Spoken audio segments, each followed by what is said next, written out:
Hi everyone, welcome to the seventh video of Module 7. And here we are going to understand about the network that we are going to build, starting with understanding the shape of the dataset. And on that basis, we'll be designing the neural network and also understand about the total parameter calculations in the whole neural network. So let's get started. So let's look into the type of the data that is given to us. It's a tabular data.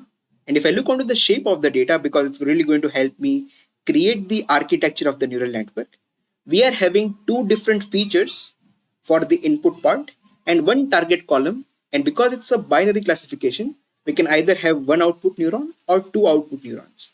What I am going to do for my architecture is, because I'm having two input features, I am going to have two neurons corresponding, one for the x1 and one for the x2.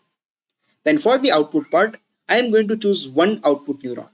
So in that output layer, what's really going to happen is I will be implementing the sigmoid activation, and that if the value of that sigmoid activation is going to be greater than the threshold, it belongs to class 1, or else it will belong to class 0. So that's the kind of ideology that I'm going to have for my architecture.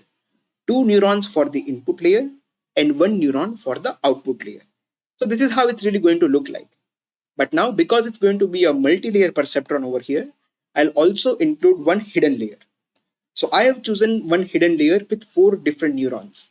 Obviously, you can go ahead and try it by yourself. Keep 3 neurons, keep 5 neurons, whatever is suitable to you. According to me, I have just selected 4 neurons over here. If this is not really going to perform well, I can go ahead and change it to 3 neurons or maybe 5 neurons and do all the kind of different kind of hyperparameter tunings over here. But right now I'm satisfied with the layer that I have created over here for the hidden part. And now I'm having one input layer, one hidden layer. I can also have multiple hidden layers. But now our data is not that particular complex that I would require any more hidden layer. Even if you ask me, this particular problem can be solved very easily with the help of logistic regression itself. But now, because I want to demonstrate how a neural network works, I guess one hidden layer is sufficient over here. All right.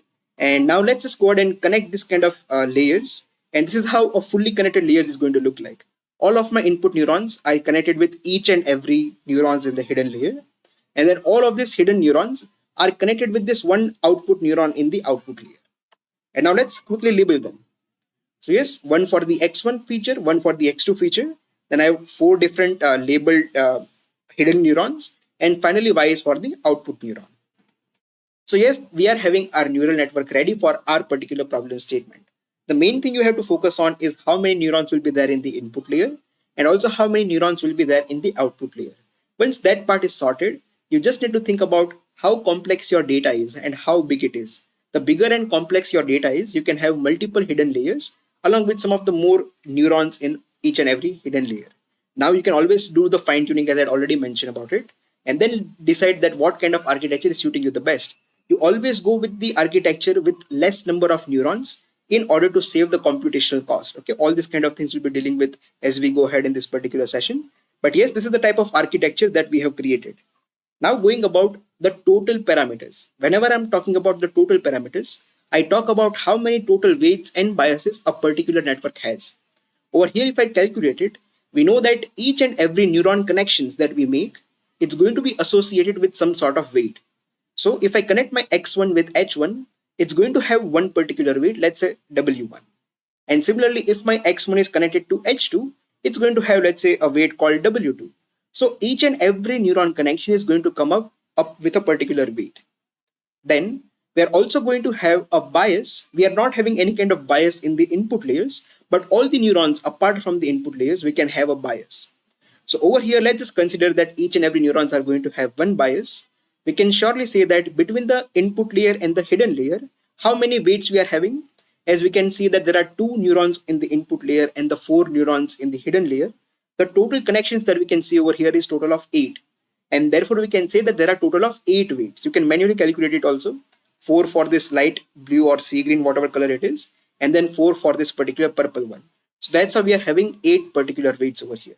And then because we are having 4 neurons, therefore one neuron will have one bias, so there will be a total of 4 biases.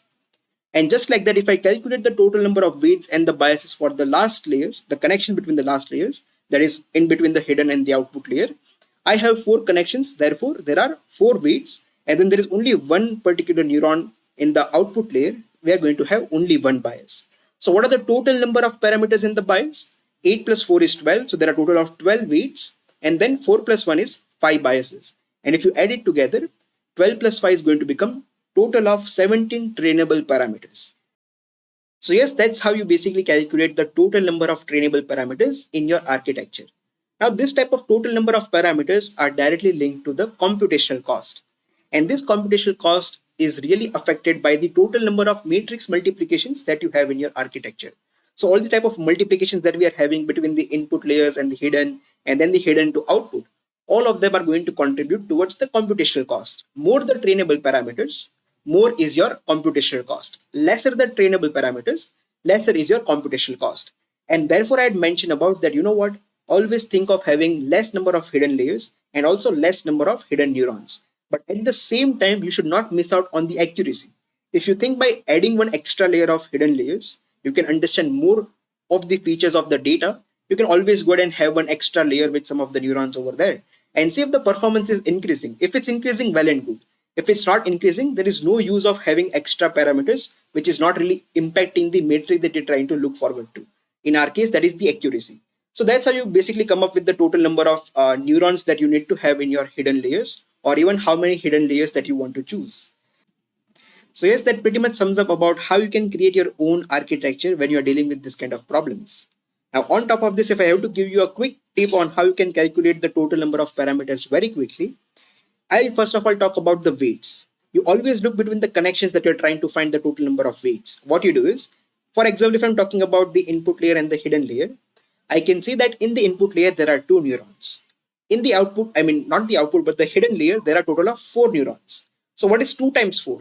Answer is 8. So therefore, there are a total of 8 connections, therefore 8 weights. Similarly, if I talk about this hidden and the output, there are 4 neurons in the hidden layer and 1 in the output. So what is 4 times 1? Answer is 4.